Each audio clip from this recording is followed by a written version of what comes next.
Mister beast और haunted jail. दोस्तों, अगर आप यूट्यूब पर वीडियोस देखते हैं तो आप मिस्टर बीस्ट को तो ज़रूर जानते होंगे।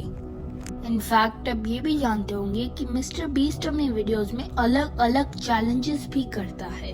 लेकिन 2019 में अपनी नई वीडियो के लिए दुनिया के टॉप यूट्यूबर मिस्टर बीस्ट ने जिमी डोनाल्डसन ने सोचा कि इस बार कुछ अलग किया जाए। किसी जंगल या समंदर को छोड़कर मिस्टर बीस्ट ने डिसाइड किया कि इस बार वो अपने दोस्तों के साथ दुनिया की सबसे हॉन्टेड मानने वाली जगह पर जाएंगे। वहाँ वो अपनी टीम के साथ 24 आवर्स बिताएंगे। Tariq, Chandler, Chris, Connor, Josh और जे इस चैलेंज के लिए तैयार तो थे, लेकिन डरे हुए भी थे। उन्होंने गोस्ट हंटिंग का इक्विपमेंट जैसे EMF रीडर, टेम्परेचर मेजरिंग और नाइट विजन कैमरा, ढेर सारी बैटरीज, फ्लैशलाइट और वॉकी टॉकी पैक किए और चल पड़े ओहायो स्टेट की तरफ, जहाँ पर थी अमेरिका की ऐसी प्रिजन, ऐसी जेल जो सालों से बंद पड़ी थी और जिसे लोग दुनिया की सबसे हॉन्टेड जगहों में से एक मानते हैं। जेल के अंदर जाते ही उन्हें पता चल गया कि लोग इस जगह को हॉन्टेड क्यों बुलाते हैं। 2.5 लाख स्क्वायर फीट में फैला हुआ 6 फ्लोर का ये बना हुआ प्रिजन 100 जेल सेल्स के साथ ये बहुत डरावना लग रहा था। वहाँ की गार्ड ने उन्हें बताया कि इस जेल में 1930 में आग लगने के बाद 300 कैदियों की मौत हो गई थी।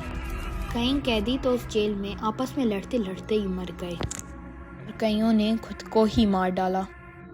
कहते हैं कि उन कई लोगों की सोल्स आज तक उस जेल में भटकती। बल्कि उस गार्ड ने उन्हें बताया कि उसने खुद इस जेल में कई सी वाइब्स बैड फील की हैं। बल्कि एक जेल जहाँ कैदियों को अकेले रखा जाता था, वहाँ पर उसके साथी की मौत भी हो गई थी। उन्होंने मिस्टर बीस्ट वालों को वार्निंग भी दी कि एक दूसरे से अलग मत होना और कोई किसी तरह का उल्टा सीधा मजाक ना करे। और उसने कहा कि इस जेल के अंदर एक हॉस्पिटल और चर्च भी है, जहां उन्हें भूल कर भी नहीं जाना चाहिए। मिस्टर बीस्ट और उनकी टीम ये सब बातें सुनकर घबरा तो गए थे, लेकिन फिर भी वो हिम्मत करके अपना कैमरा लेकर अंदर चले गए।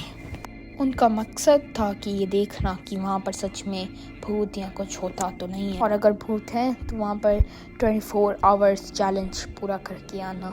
जब वो अंदर गए और उन्होंने अपने पैरानॉर्मल डिवाइसेस को ऑन करके देखा तो अचानक से बीप बजी और उनके EMF मीटर पर अचानक से लाइट ब्लिंक करने लगी, जिसका मतलब था कि स्पिरिट्स उनके आसपास ही थी। सब थोड़ा सा डर गए, लेकिन प्रिजन के मेन पार्ट को देखने के बाद वो मेन हॉल पहुँच गए और अपना बेस कैंप वहाँ बना दिया, क्योंकि वो काफ़ी ही बड़ा था और एंट्रेंस के पास भी था।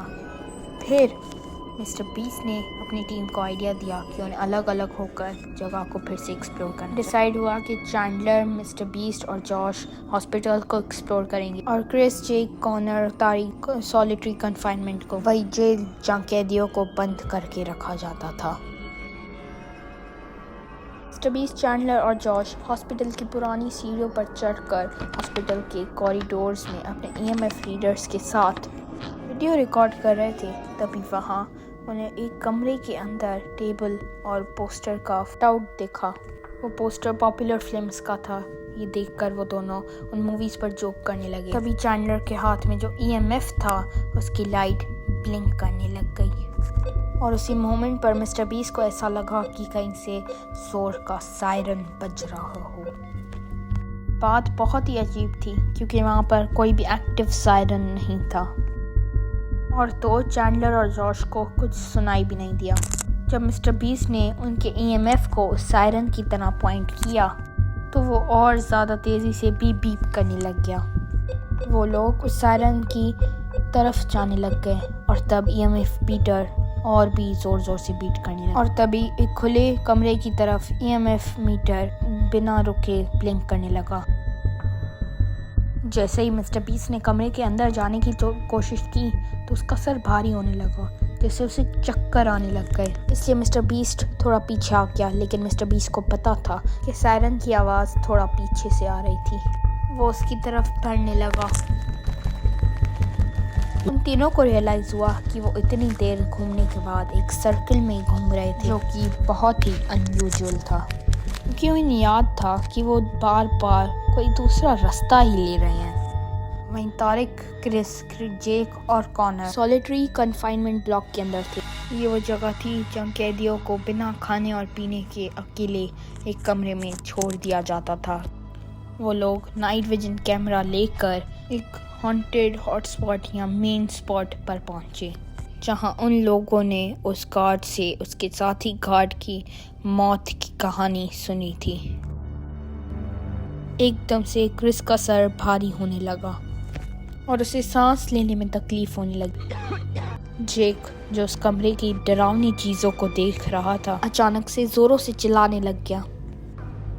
जेक को वहाँ एक अजीब सा काला भूत नजर आ रहा था जो उसकी तरफ ही आ रहा था। जब बाकी दोनों जेक की चीखें सुनकर उसकी तरफ मुड़े, उन्हें भी वो भूत अपनी तरफ आते नजर आया, लेकिन अचानक वो हवा में कहीं उड़ कर चला गया। उन लोगों ने जब आपस में उस भूत के बारे में डिस्कस किया तो तीनों बहुत घबरा गए, लेकिन जेक को महसूस हुआ कि उसके बगल में कोई सांस ले रहा है, लेकिन वहाँ कोई भी नहीं था।